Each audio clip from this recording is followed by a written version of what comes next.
Hello and welcome to Onward, the Fundrise podcast, where you can find out more about what's happening at Fundrise and where you'll hear in-depth conversations about the big trends affecting the U.S. and global economies. My name is Ben Miller. I am CEO and co-founder of Fundrise. Before we get started, I just want to remind you that this podcast is not investment advice. It is intended for informational and entertainment purposes only. We have a special guest today, Schecky Schechner, who is well known as one of the inventors of CMBS, commercial mortgage-backed securities, which is now a $1 trillion market. P. Sheridan Schechner, or more widely known as Schecky Schechner, is managing director and America's co-head of real estate investment banking for Barclays Capital, one of the large bulge bracket banks. Schecky joined Barclays Capital in 2008 from Lehman Brothers, where he had a similar position. Prior to that, he was managing director and national head of mortgage origination for JP Morgan Chase. Schecky started his career in 1984 at Goldman Sachs, where he held various positions within real estate, including a founding member of both the real estate principal investment area as well as co-head of the real estate investment banking business. Possibly my favorite part of his bio is that he has a BA in economics, political science, molecular biophysics, and biochemistry. He is a renowned name in the financial industry. So, without further ado, Schecky Schechner. Schecky Schechner, welcome to Onward. Thank you very much. Pleasure to be here. Well, I'm excited to have you on the podcast because you have more experience leading real estate finance shops than anyone I know. Goldman Sachs, JP Morgan, Lehman Brothers, and Barclays. You cover like half the bulge bracket banks. In only 38 years. That's correct. So we're in a downturn of some sort. I would love to hear your view of where we are and what's the inside view. What's happening in financial markets today? I think it's easy for me to give you a view of where we are in terms of the inside view of the real estate cycle, because I think that's where the focus is. And then we can then, if you want, go into the broader picture of the financial markets themselves. But real estate valuations, Ben, as you know, have always been loosely correlated with interest rates. The simplification over my career, the view is that cap rates in real estate should be at 350 to 450 basis points higher than the prevailing 10-year treasury. Now, it's not a one-to-one relationship, but that's directionally accurate.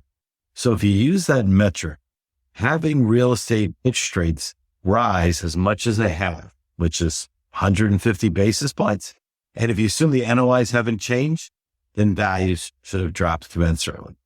Now, of course, over time, the value drop will be offset to the extent of growth in the underlying NOI. So what does that mean in terms of a downturn in valuation? Well, we're in a state of flux because until interest rates stabilize, there can be no way for people to stabilize on their values. Now, when will that occur?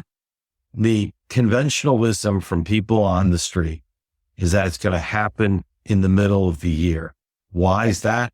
Because people feel that the Fed is going to finish raising the interest rates and start seeing an end to the inflationary pressures by mid-year.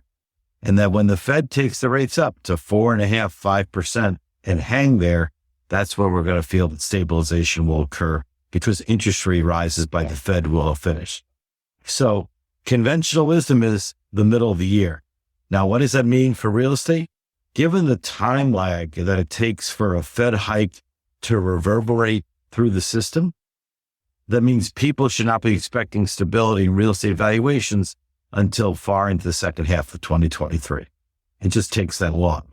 So in terms of volumes, and what does that mean in inside view? Given that we're not sure actually when it's going to end, and also the now very large gap between what a seller's expectations are and what a buyer's expectations are, it means there's going to be lower transaction volume in 2023. And so most people feel subdued, not somber, because the markets are there, but no one's feeling like it's going to be a big transaction year. And that's true for real estate, and that's true for other sectors as well. But that's sort of the big overall inside baseball picture. Okay, let me try to summarize that, and then let me ask some follow-up questions. Interest rate uncertainty created real estate cap rate and pricing uncertainty. The expectation is interest rates top out mid this year, and that will create much more certainty. How about it? Right. So in other words, people can value real estate based on a debt level. But if the debt level is at 4, it's different value than if the debt level is a 5 or a 6 or 7. So if I'm trying to buy real estate in that regard, I can tell you what I can pay if I have a good view of where I think I can finance. But if I really can't tell you where I can finance because no one's sure where that valuation is, there's not any stability in that value, it's very hard for me then other just assume the worst outcome, which means it's a much lower price than what the seller wants. So the gap is really big between the two. Let's play this out then. So the expectation in the market is that Fed funds top out in the low 5s. Correct. I'm going to say 5.1%, but it's plus or minus 10 to 20 basis points. And then the forward curve basically says that everyone expects it to fall back down to 3.5% over the next 24 months. Right. So that the short end of the curve, the SOFR, the new rate, will go up to north of 5, but the forward curve says it comes back down to under 4 at this point. But who really knows? Okay. So there's a couple of things in there. We sent a year-end letter to our investors talking about the fact the yield curve is inverted. So it means it's more expensive to borrow in the short term than the long term. And most real estate gets valued on long-term rates, right? 5-year, 7-year, 10-year. Correct. Which have been around 3.5%. Treasuries around 3.5%, 3.78. But spreads have also widened out, right? So it's become more expensive to borrow for lots of reasons. And you're saying the prices remain uncertain for longer. So essentially, if those two things are true, what are the consequences? It's expensive, it's going to stay expensive, and it's going to stay somewhat uncertain. So a couple of things. One, it means that because you have just this lack of clarity on that valuation or the debt levels, people are going to be sort of reluctant to move because they're not sure what the impact will be for their long-term financing. So if I'm selling, I'm definitely feeling right now I miss the market by 6 months to a year right now. And I'm not going to want to sell unless I'm really forced to sell an asset. Are there some other idiosyncratic asset-specific move? As a buyer, you're going to keep being very, very conservative until you figure out your financing levels. As a borrower, you're right now having the vestiges of your old 3.5% loan, 4% loan, and you're looking now at 6, 7, whatever percent financings. You're not going to want to finance it until the very, very end. So you're going to wait as long as possible. And on top of that, because of where the value drops have occurred, you may not be able to get out your financing at the levels you're at now, meaning you won't be able to finance your proceeds. So there's going to be gaps in proceeds. And that's where going to be a very interesting opportunity is for different sectors, how we fill that gap. Do we have mezzanine people come in with money? Do people who lend more on a combined first and mezzanine level? Does the borrower actually kick in equity? They'll be different for every property. Or quite frankly, you could just have a rollover of the existing loan. Maybe another way it all goes. But it's going to be, that's where the opportunity is going to be in filling the refinancing gaps. Right. So I have this running narrative that I've been telling our investors, and I call it the great deleveraging, because every borrower in the entire economy was in a low interest rate environment for a decade. And then we transitioned to a high or much higher interest rate environment. And so then borrowers basically have to cut their debt levels by a decent amount, let's say 20, 30%. And that shortfall has huge consequences. There's so many consequences to the market. Some people give me grief, like, I don't know if I believe you. What do you think, Schecky? Is it mostly right? How is it wrong? What do you think? I think the focus is going back to debt service coverage. That's where it's going to get to be very tricky because you're not going to be able to borrow as much because you're not going to be using a 3.5% interest rate. You're going to be using a 7. So by definition, your coverage levels are at the same quantum of debt is going to be much lower. So you're going to have to deleverage or do something, or you're going to have to growth in the assets. What will happen is certain property types will have different outcomes. Like, for example, multifamily and industrial, which still are evidencing strong, but not as strong, but strong rental growth. Those people are going to basically just ask for extensions on their loans because they assume the NOIs are going to increase. And they're going to try not to put in more money or what have you, because they're going to be expecting the NOIs to increase to cover their loans. For people in the office sector, on the other hand, that's going to be a very complicated and troubling situation for many folks. So let me just roll back for a second, because you talked about debt service coverage. So just to simplify that, if you have debt service payments, you have your mortgage payments. If your interest rate doubles, then you have higher mortgage payments, higher debt service. Your income from the property, your income from the business doesn't cover the new higher mortgage payments. So that's the problem. And so either you have to increase your income or shrink the debt to get them to match. Correct. And so what's happened is we've been in an environment, to use your math, where the property income is by 150% of what people's debt service is. And people lending like to be no less than 120% of your interest, because you have shortfalls in the properties, you have a vacancy or some expenses, but you typically target 120% at the beginning of a loan. What we're seeing is some of these properties, because of how the amount of debt and how high the interest rates are going, you've gone from 150% down to below 1-to-1. That's a problem. Right. So ideally, the lender wants to have 50% more income than the debt service or mortgage payments. Correct. They are okay with 20% more income than debt service, and they're not okay with less than 20%, let alone less than 1-to-1. Correct. So the great deleveraging, as these loans come due, as the caps and interest rate swaps and all these interest rate derivatives that were shielding the borrowers from high interest rates expire, there's a demand for a pay down of the loans. And that's true in real estate. I'm sure you said it. You talk about residential, multifamily, and industrial being probably the more favored asset classes. We'll get to opposite in a minute, which is a train wreck. But it's true with also any asset out there.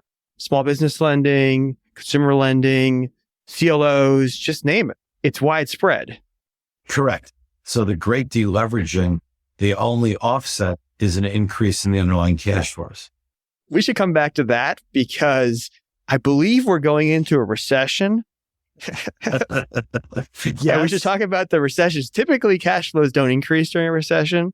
I mean, it's possible you have stagflation, so you continue to have inflation in some kinds of income streams, like maybe residential, but not an office, which is a pro-cyclical asset class. So let's come back to the recession, because I just wanted to summarize. I like to have a problem statement. Okay. Okay, so we have a problem statement, right? Which is that we have a lot of debt and in a low interest rate environment, the same amount of debt in a high interest rate environment. And so the interim period, which 2023, essentially what you said is not a lot of activity because there's a gap between expectations of buyers and sellers, unless there's some kind of forcing mechanism that would change the calculus. Which can be a maturity of the loan out of the property. A maturity of a loan by itself is a forcing mechanism. Right. You know, I deal with a lot of individuals who don't have as much experience in the commercial institutional world. So they look at a lot of the mortgages out there with Fannie and Freddie, and those are long-term mortgages. But when you go to the commercial real estate world or non-bank financial institutions, approximately what percentage of the market do you think of debt rolls over every year? How much matures? If you think the conventional debt is 10 years on average, you would obviously think of it spread out. It'd be like 10%. It's actually, it blends, but that's a fair way to think about it. Somewhere between 10 and 15%. There's certain years which are high watermarks, like years ending in 7s.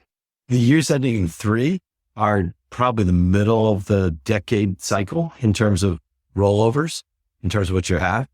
But again, what may happen, and it's happened in the past and the other times we've been through these situations, is that lenders roll over a loan because then a rolling loan gathers no loss.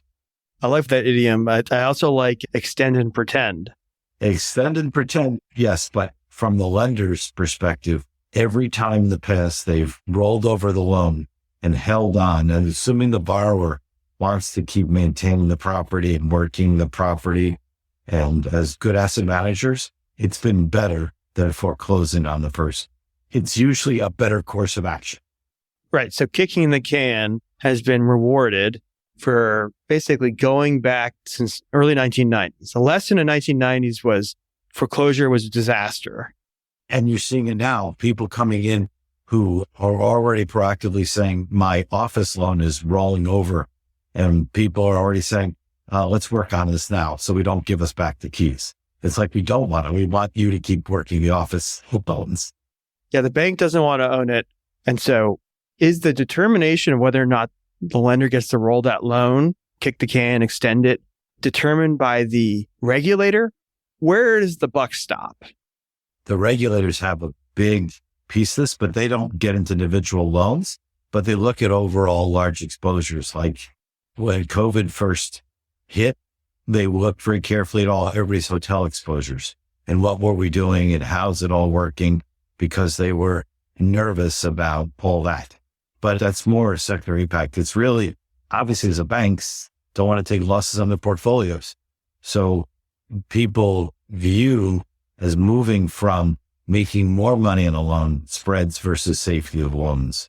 And that's what you're starting to see. So. Right. So everybody in the system, from the borrower to the bank to the regulator, wants to avoid large losses. And so everybody's likely to want to kick the can if they can figure it out. And you're looking at a forward curve, you're looking at an expectation that inflation should be mostly tamed within 12 to 24 months. So you have this fairly well-defined bridge period. And in the past, that's what's happened. Everybody's basically figured out a way to bridge it. And then there's no crisis like there might have been if essentially what happened in the end of the 80s when they basically said to the savings and loans, we're going to send FDIC in and just shut you down. Correct. So to paraphrase Sam Zell, who said it first during that S&L crisis, and it was like 91, he said, you can stay alive till 95, you're in good shape. So here, I think that's the exact same thing, but it's stay alive till 25 because, as you said, is it a definable bridge? Again, the conventional wisdom is this is not a supply problem in real estate. We don't have too much space, although you could argue still have too much retail, but that's a whole different conversation. And the fundamentals are strong. So if you have strong fundamentals, high occupancies, then the issue is one of interest rates and waiting for your NOI to effectively catch up to the new interest rate levels. You can see it if the NOI is growing, you're getting out of the hole. And so that's where it gets to be the decision point on every property is that does the owner looking at it say, oh, the NOI is going to grow, keep working at it. I'm willing to put my good money in. I'm willing to keep doing it. Or people are saying, you know what? It's never going to get out. I'm toast. And that's when the keys start coming back. And so that's what happens. One point I was wanting to add to this, just because I feel like most people don't have the context you do. How much is the normal amount of leverage we're talking about? Like what percentage or range, just so people can understand the gap that exists out there. So in other words, banks and insurance companies typically like lending anywhere in the 50 to 65% range. That's viewed as being a safe mortgage. Obviously, if you have a 60 or 65% mortgage and your property now is gone from being 100 down to 90 or 80 down 20%, your 60, 65% mortgage has now gone north of 75 or 80%. And that's where you're starting to get into the danger zone. Yeah. Now you have to say, okay, that's what's happening at the high level. But when you go down, you can go down by asset class, you can go down by lender, because you're talking about insurance companies and banks. They're the lowest risk lenders out there. They lend at lower leverage. They're generally risk averse. And the market, ever since basically 2008, there's been sort of a new entrant in the market offering higher leverage, higher risk loans, such as non-bank financial institutions. And that's a large industry. Is it more than $1 trillion all in? It's big. Yes. Okay. So there was a gap in the market. It got filled. And now that gap is the target. the Fed has a target on that part of the market. So how does that play out for them? So again, what used to be called the shadow banking market, which was started after 2008 and now moved into being in the mortgage REITs and the companies today, they're still not regulated the way that banks and insurance companies are regulated, but they are definitely having some issues. And when their loans roll over, they'll have cash to put out, but they're not really aggressively making new loans.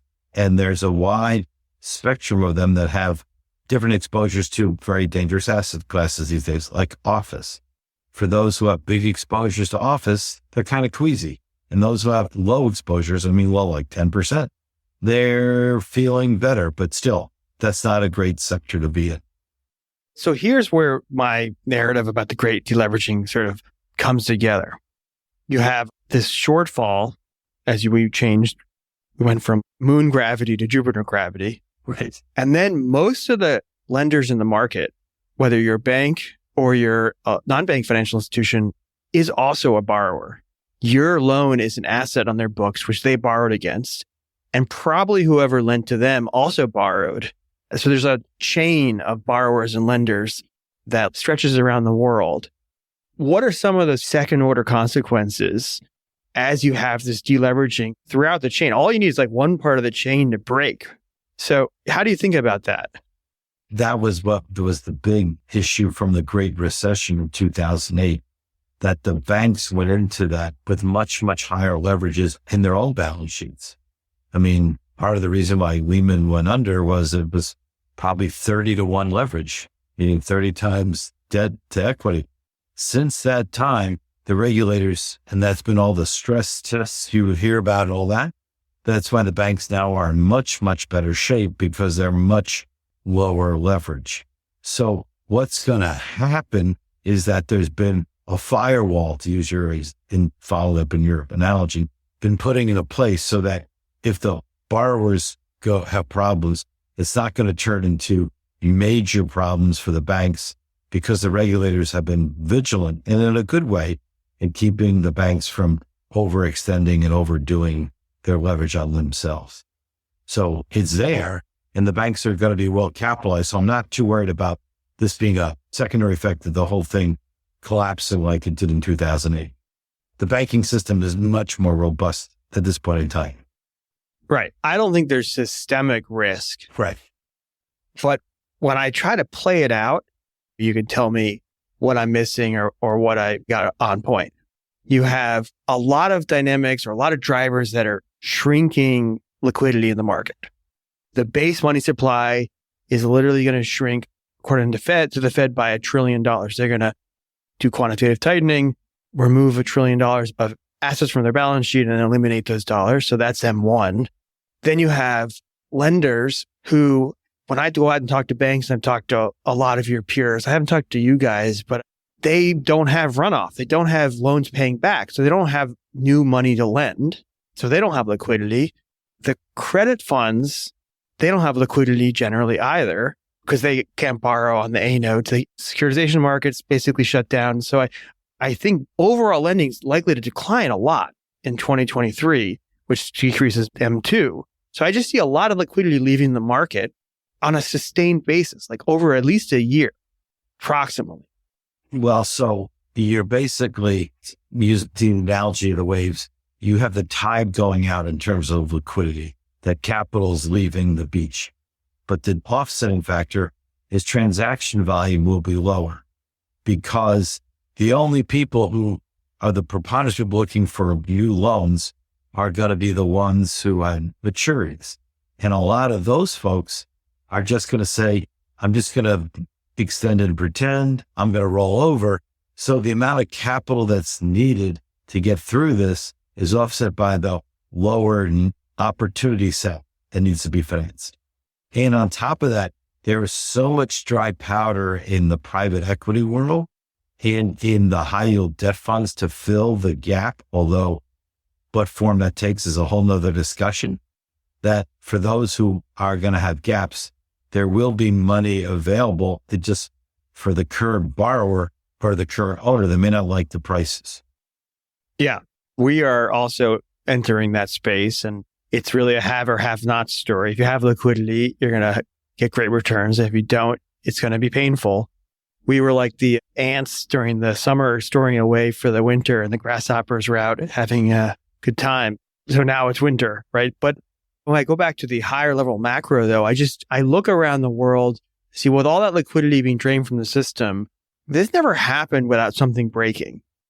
Yeah, you're saying at the levels of where it's going and how fast the liquidity is draining from the system, something should be breaking. And you're right. That right now, where people were focusing was on all the leveraged loan markets and how the banks had taken down big positions to fund a lot of LBOs. And now what happens with those loans, whether it's Nielsen or Twitter or all these positions. And so the question is going to become, sooner or later, those are going to be sold through the system. And that's where potentially a break could occur, because those can be sold at tremendous losses or things of that nature. But even that's not systemic. And we're also interested in being a buyer of some of those hung loans. So please keep us on your list. Okay. But I'm interested in talking about history, because you're in the room in many of the sort of seminal historical moments in real estate. But like my main takeaway from looking at history is that you have sustained amount of pressure, which is we're going to go through all 2023 with high interest rates, low liquidity, recession. There's just a sustained amount of pressure. And most of the system's not designed for continuous high degrees of pressure. It's mostly designed for a short crisis, not a long sustained. And that's what the reflexivity of an extend and pretend is, that the pressure is never relieved. I just can't believe something doesn't break somewhere that has unexpected consequences. That's just always what's happened. And I'd be blown away. You can never tell where it is, but that's right. When the subprime crisis broke, it didn't break in the U.S. It broke in, I think, in Europe, when those folks who owned a bunch of the subordinated pieces from the CLO squares or whatever and get $0 back on their money. But you never know where it was going to break. So yes, if it breaks, it's not going to be the place we know about, because we're all focusing on those. It's going to be someplace else. That's my expectation. And I think it's not the banks. It's so funny. I swear if I talked to any banker 12, 18 months ago, they would have said overregulated is the worst. Probably the saving grace for the U.S. economy is that the banks are healthy. Correct.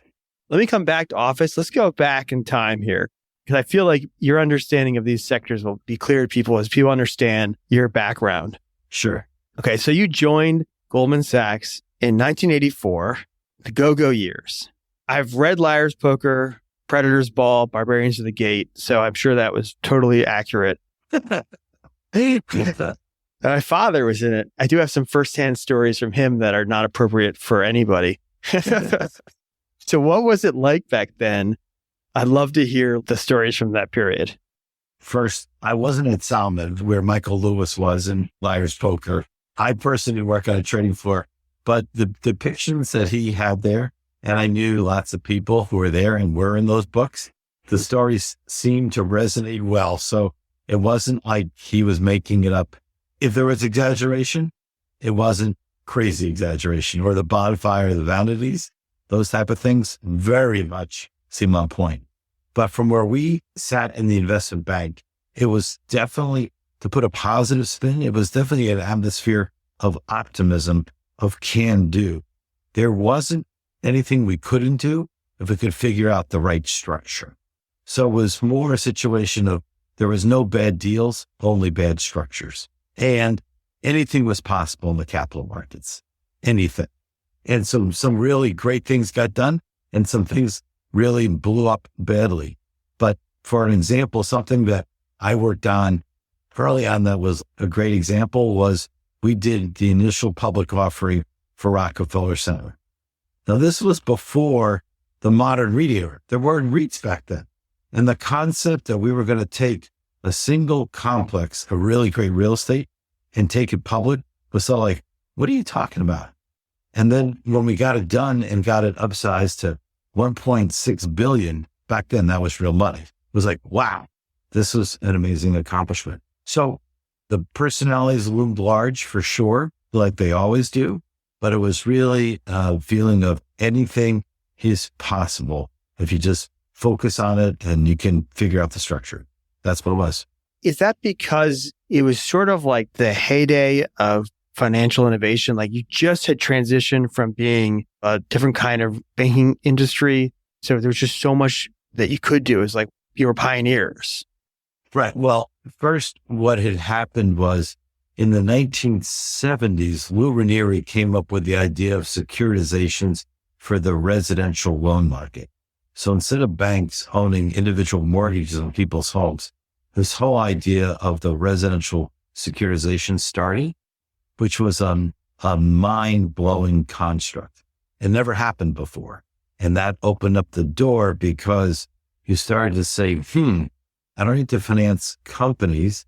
I'm financing assets that have cash flows, and what are the structures to do for that? And that way it made structuring all come together. So that was a major part of it.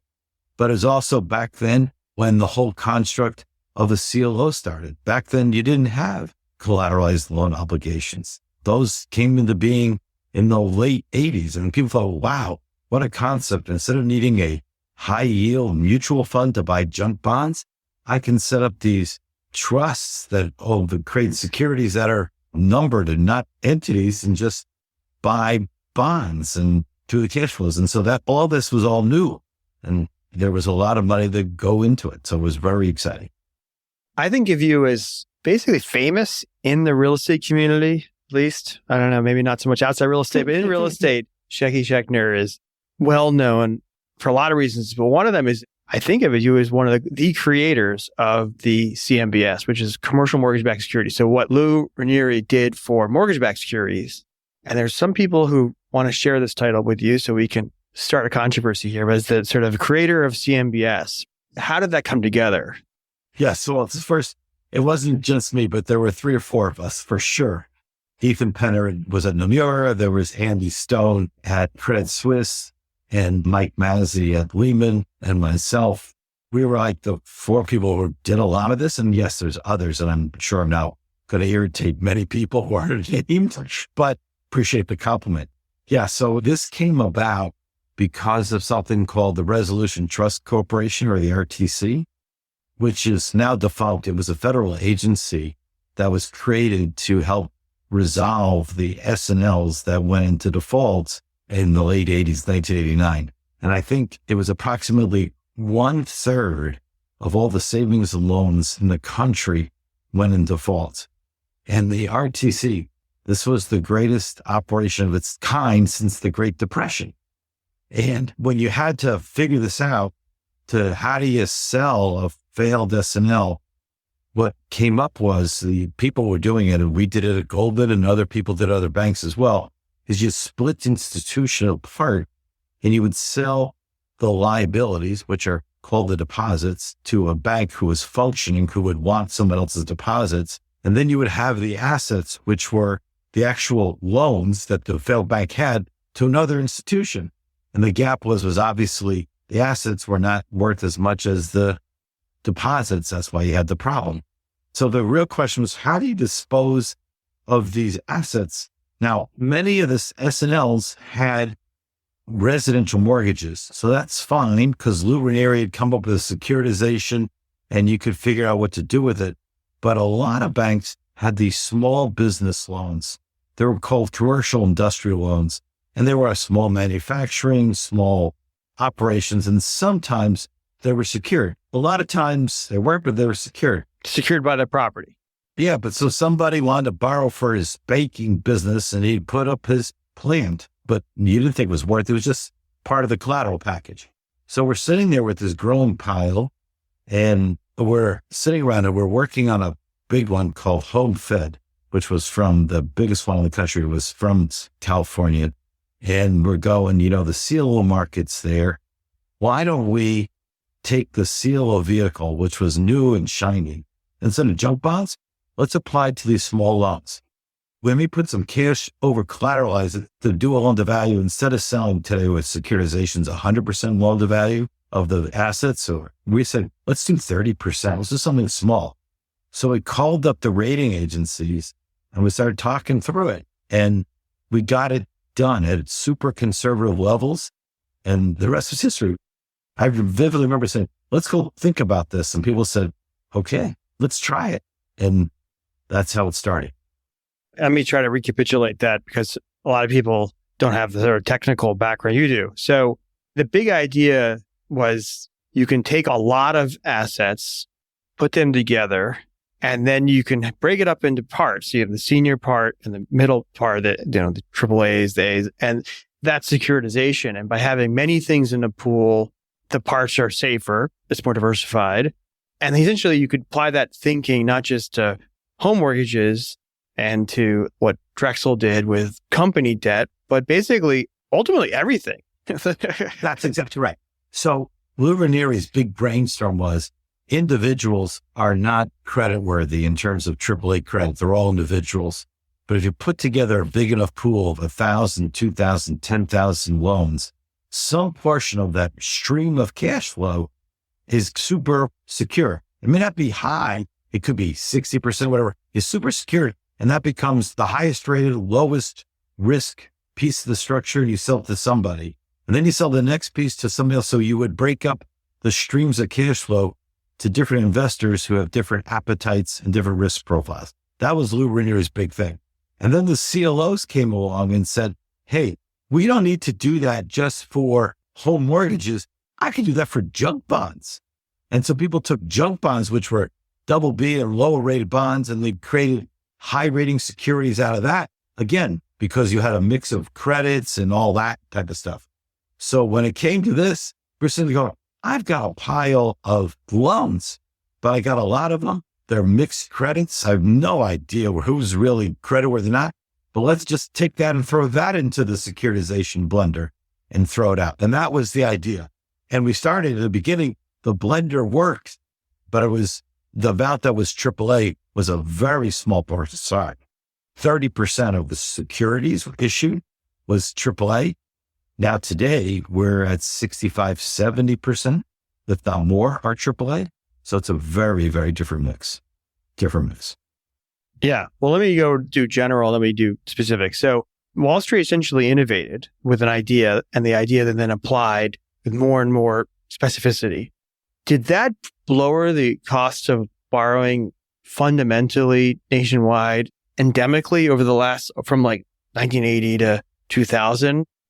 And to today, still to today, this is one of the fundamental things, because if you can create a AAA piece or something that's highly rated, low cost, it lowers the financing dramatically. So today, if you can have it secured by the cash flow of an asset, the financing costs, depending on obviously spreads, but it can be much tighter than where the overall corpus or the company can finance itself. To give a pointed example, if I'm a single B company today and I'm financing at 9% or whatever a junk bond level is, but I have my headquarters or I have a retail something or other that I can secure and I can use the cash flows quote from that asset alone, that financing used to be at 4%. Today might be 7%, but it's a lot cheaper than financing the operations. Right. But this securitization is a broad innovation. If you go back, I'm doing these podcasts interviewing people who Steve Ross and Larry Silverstein were doing real estate in the 60s and 70s, and they were borrowing at twice the spreads, twice the costs that we're talking about now. And it's basically fundamental. It's like an innovation. People don't see the cost of borrowing as because of innovation. They just see it as like normal. In a really interesting way, securitization democratized real estate finance, because instead of being in the hands of a small group of banks and insurance companies, you now could lend on properties that those folks wouldn't touch and finance them effectively. So new property types, it's like cold storage, manufactured housing, self-storage, all these things the insurance companies, banks originally wouldn't touch, but you could put them into the securitization markets easily. Yeah. The new thing that some sales coverage offered me was the securitization of LP interests in private equity funds. Good. Which I thought was a little dubious, but maybe I don't know. The point is that for your audience, it's not just real estate. There's a whole bunch of these esoteric things, whether it's cell towers or picking things that are not real estate, life insurance policies, structured settlements, where people can take the cash flows that are anticipated from a pool of life insurance policies and sell them off as securities. Royalties from movies or royalties from patents, you can securitize. Yeah. I mean, by pooling enough assets into a single statistical model, you can actually get more predictability in outcomes and you can break it up. I kind of wonder, does this over time move to equities, venture capital? Could you securitize the series B's and C's of entire sectors? Because ultimately, one of them is going to be a winner. We just don't know which one. There's no debt in venture industry because any one company, just like any one individual who has a loan back in the 70s, you couldn't rate them. The large examples are the large rock and roll people like Michael Jackson. I even think Mitch Jagger, people would go in and pitch them on securitizing their record royalties and lending the money. But you wouldn't say that they were the best credit risks. But if you had their assets, you could lend against their assets.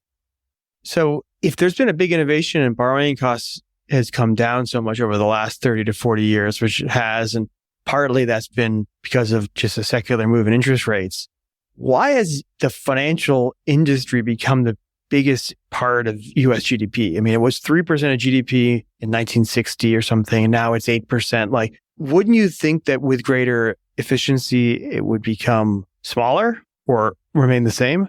You're asking a very macro question, but the banks that would go to this category is a bigger number now, includes credit cards. It's not just the normal banking function. The banks have expanded their purview. We're more, I think, in that category of your percent of GDP. I think it's a wider definition than it was in the 60s, I think. I have a view that if you can understand more of the whole, you can also be better at the parts. So I like to work my way from top down. So basically, what the argument is, by expanding credit and access to liquidity to more people, to hundreds of millions more people and more businesses, it expanded essentially the size of the financial sector. Right. Well, take auto loans. Auto loans are securitized now. That's the biggest way we go. And just think about how much more that helps sell cars, because Toyota Motor Finance and Ford Finance and GM are doing major securitizations almost every week, every month. Right. And the total amount of credit in the United States has ballooned over this period. And typically when people describe that, I hear them describe it as a bad thing, because at some point that has to be paid back. In this argument, it was a good thing because it was productive. Yeah. Obviously, there needs to be a balance, but allowing people to buy autos on financing that is securitized gives a deeper, almost inexhaustible pool of capital. It allows you to allow more rational lending to allow more people to have cars. Yeah, access to liquidity should be a good thing. So you look back now and you know a lot more now than you did then. What do you wish you'd done differently? In CMBS, the Achilles heel of CMBS, and it has always been the lack of flexibility with servicing and managing loans. I mean, whether it's a tenant approval, disbursements of reserves, any of the bundle of rights that go into what goes into a loan. When we started, we all thought we'd have to worry about that other stuff, that all we had to worry about was the cash flows, the payments of interest and principal that came in from the loans, and what do you do with it? And we underestimated the amount of time and energy and how important the asset and loan management was. And if we could go back and fix that part of the structure, that would be what I'd do differently. Because right now, a loan and property are living, breathing things. They're not just, oh, gee, cash flows that come in like clockwork. If that's what you like to think it is, it's not. There's all these other pieces to it. And that part is still a problem for CMBS. Yeah, my father always said that real estate's always in motion. And there were a lot of benefits from the invention of Microsoft Excel. But I think one of the downsides is that people start thinking in real estate too much as a synthetic spreadsheet rather than a living, as you said, living, breathing, operating business. Correct. So we've been in this environment in CMBS for the whole time of when it comes to something going on with your property, don't ask and don't tell. Just go do, because it's just a pain.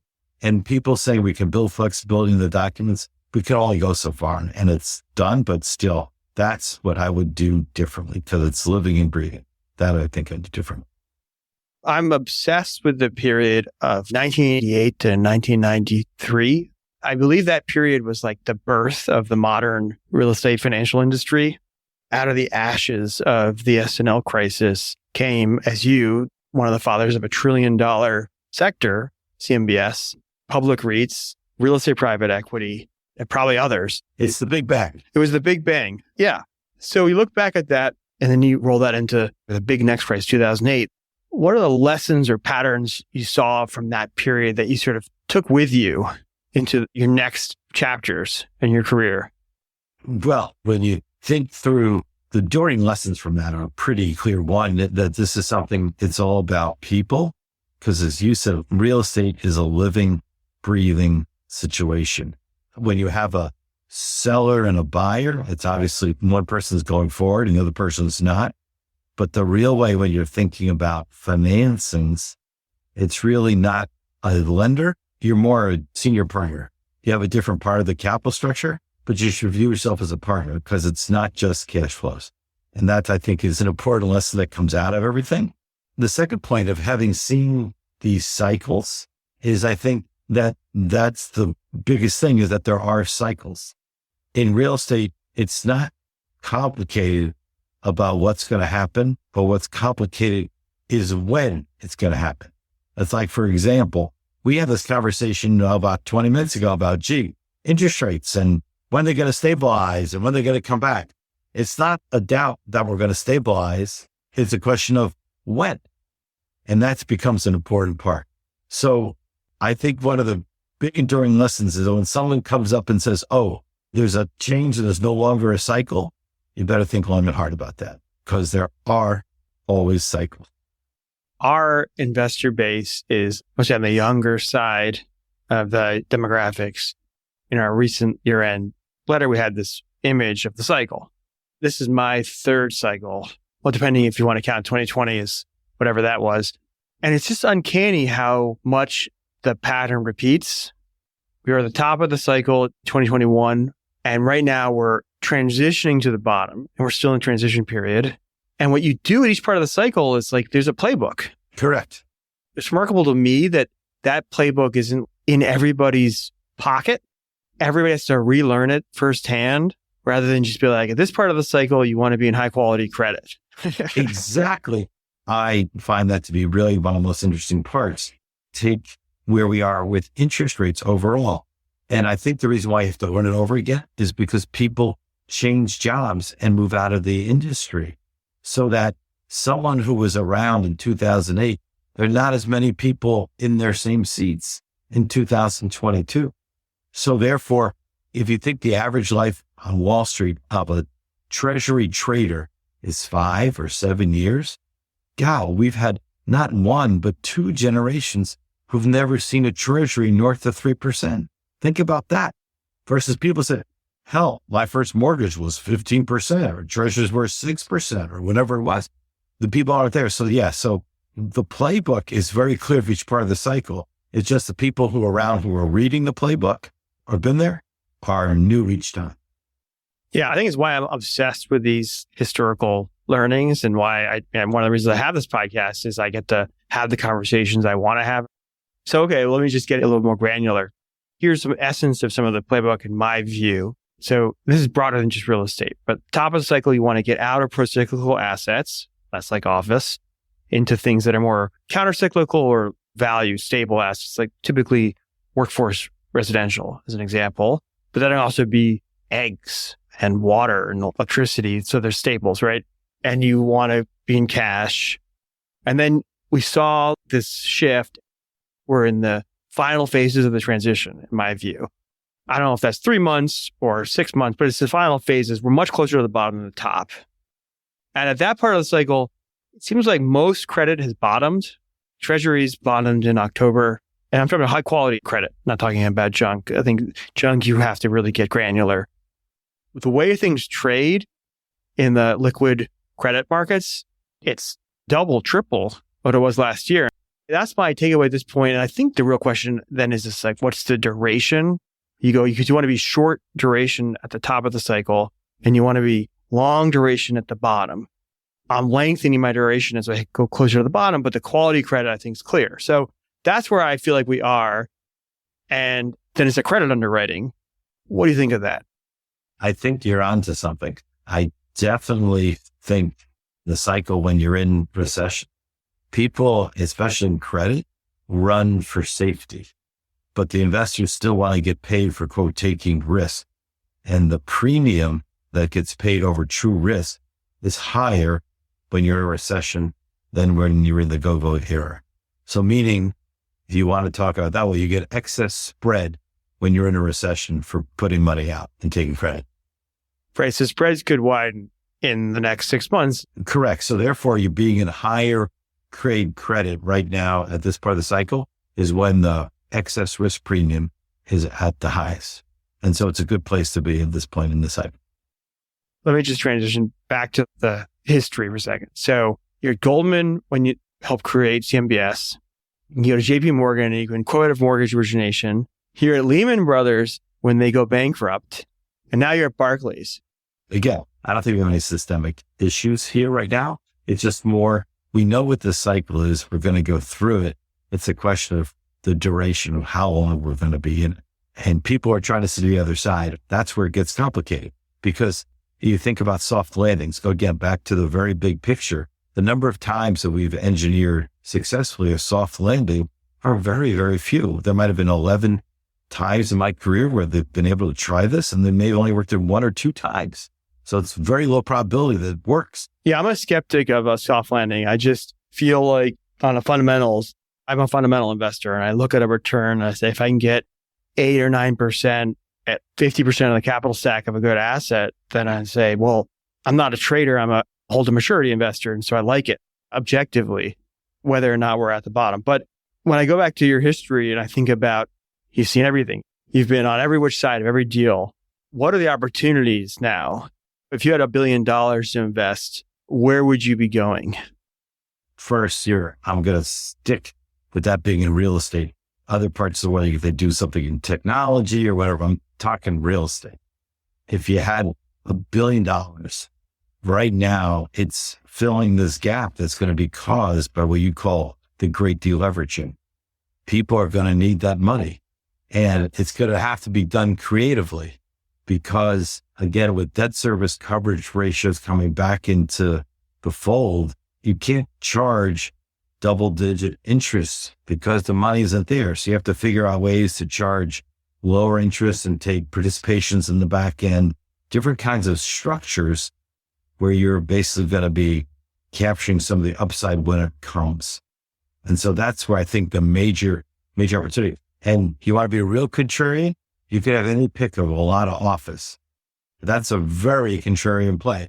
There's going to be lots of people who need multifamily, lots in industrial, and that could be really not so contrarian. Rescue funding in the middle of the stack, mezzanine gap funding. Well, I think actually if you want to be safer and something for you to think about a Fundrise is to do what we used to call 2009 stretch lending. I mean, instead of doing 60 or 65, do the 85 and then wait a year and a half and you'll be able to sell off the senior pieces and be left with incredibly well earning mezzanine piece. But don't just do the mezzanine, do the stretch senior. That would be the strategy. I think that's a really great strategy. Another pattern I see, whether it's SNLs or the Great Financial Crisis or the 2020 stimulus, is that where there's great opportunity, there's great government intervention. Yes. How do you think about that as a strategy? Well, first, I'm actually a believer in what I once called the European form of capitalism, meaning that capitalism needs guardrails. That part of these problems occur because there are no guardrails. And if we had more guardrails, now that would stop some of these catastrophes from occurring. But how and what those guardrails are is always debatable, but they should be there. Think about back to 2008 and the infamous CDO square. The actual CDOs of CDOs of CDOs, there were actually triples out there, which were definitely financial instruments that ran amok. But again, the opportunities right now are people trying to predict the markets, are timing the markets. You can get that right, but you can also get that really, really wrong.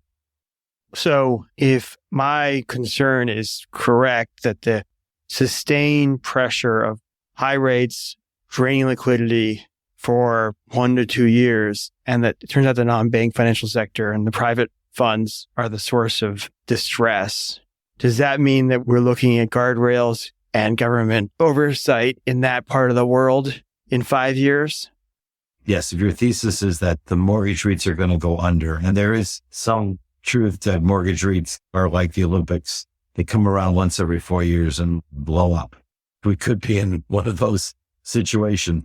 But I think that when we look at those markets, just remember the mortgage REITs and the shadow banking and real estate is a small part of the overall U.S. economy. And regulators really are going, I'm going to worry about big things. I'm not really going to worry about this little corner of the market. It's trillions of dollars for us, but they're still small compared to what they're looking at. Let me pivot to your background again on the sell side. So you've been on the sell side for, you said, 38 years. You've done hundreds, maybe, dare I say, thousands of deals. Something large, yes. Do you have any deals where you look back as those deals were the ones I learned the most from or the most vivid in your memory? Well, one of the most wonderful things I did was Goldman sent me over to London to build their European headquarters in London called Peterborough Court and Daniel House. And in a 2-year period, I was responsible for the design, construction, leasing, financing, and ultimately selling of an asset. And just being involved in the entire life cycle, it was just amazing. I learned more there than anything else. And to be at that time fairly young and in charge of a project that probably today's dollars is like $2.5 billion was on one point scary, by the point really, really great. That stands out. Basically, you were a developer of a $2.5 billion deal, and it's your favorite financing was where you were the sponsor. Yes, exactly. You've taken a lot of companies public, too. That process, most people don't have any idea of what that entails, but there's a lot of, used to be in-person meetings, called a roadshow. You're out talking to 50, 100 institutional investors, maybe even more. You really have to know your customer, right? Know your institutional investor. What matters most when you're trying to take a company public? It always starts with management. That's the most important part. Because if you have an A idea, but a B or C team, it doesn't work. But you need an A team. So the first thing is you need is a good management team. And then they have to have a sound business plan. And the third leg of that stool is they have to be able to communicate that story effectively and efficiently to investors. Because it doesn't do anybody good to have a great management team with a plan, but no one understands what they're talking about. That doesn't work. So those are the first of the three things you need.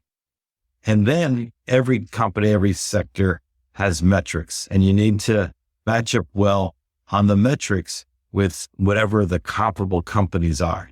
The four pieces are management. You need a good plan, a good strategy, communication skills, and you need to match up well on the metrics, which you can select, but the metrics versus what are viewed as the comparable companies. You have that, then the rest is important, but those are really the four that stick out. Now, you want to get good pricing, you have to have good backdrop in the markets, because you can have a great company and great management and great metrics. But if the market is not in a great shape, you can still go public, but just won't get the pricing you want. But you can still do it. But to get the optimal valuation, the last one is having market conditions in your favor. Those are like the 5 big ones that really stand out. Okay, well, so many of our listeners are earlier in their career. To know what you know now, what would you have done differently in your career? In my career, early on, people talked about mentoring and the importance of mentorship. And as a young professional, I was like, I don't know how to do that. How do I reach out? How do you get someone to be your mentor? I'm doing all this. And if I could do this again, I would have even more aggressively reached out and had more mentors. And being on the other side now, I think it's great when people ask, and if they're sincere, it's almost hard to say no because you're honored that someone's asked you this question. The best to do that. So I think that's something that people should do. And you can't Google it. You can't find it on the internet. It's talking to somebody. The mentors want to do it. They're not getting anything out of it other than the pleasure of seeing the next generation grow. And so if I could do it again, there were people along the way who reached out and I didn't take their hands or didn't take their assistance. And that was stupid. That was what I would do differently. Yeah, you better watch out, Schecky. There might be some inbound requests after what you just said. There you go. I just telling you exactly. Yeah, I had some mentors really change my life. And I found that one of my favorite kind of mentor are somebody who's towards the end of their career. A lot of times people who are retired have the time and the interest. And somebody who's in the middle of their career, it's just, they have kids. It's day by day. Right. People can all benefit from mentorship. That's wonderful advice. Well, I've really enjoyed this. I really appreciate you taking the time. You're welcome. It's really been a pleasure. And it's been a very thoughtful conversation. Well, to the new year, onward. Onward. A quick coda before I wind up the episode. I couldn't help but want to comment on one of the things that Schecky said during the show. He helped create a $1 trillion industry, CMBS. And I asked him, knowing then what you know now, what he wished he'd done differently. And he quickly responded that he wished he had made CMBS better, that he'd improved the structure of how it works. And I was struck, in retrospect, by that, because I can imagine a lot of other people might have said, well, knowing then that I was creating a $1 trillion sector, I wished I had owned, 1% of it. If he'd owned even a single percent of it, 0.5% of it, he would have been a billionaire many times over. But instead, he wished that he'd built something even better unto itself. And I thought that was beautiful, so I wanted to call it out here. Well, thanks for joining me. You've been listening to Onward, the Fundrise podcast, featuring Schecky Schechner, Managing Director and America's Co-Head of Real Estate Investment Banking at Barclays Capital. My name is Ben Miller, CEO of Fundrise. We invite you again to send your comments and questions to onward@fundrise.com. And if you like what you've heard, rate and review us on Apple Podcast. And be sure to follow us wherever you listen to podcasts. For more information on Fundrise sponsored investment products, including relevant legal disclaimers, check out our show notes. We'll see you next episode.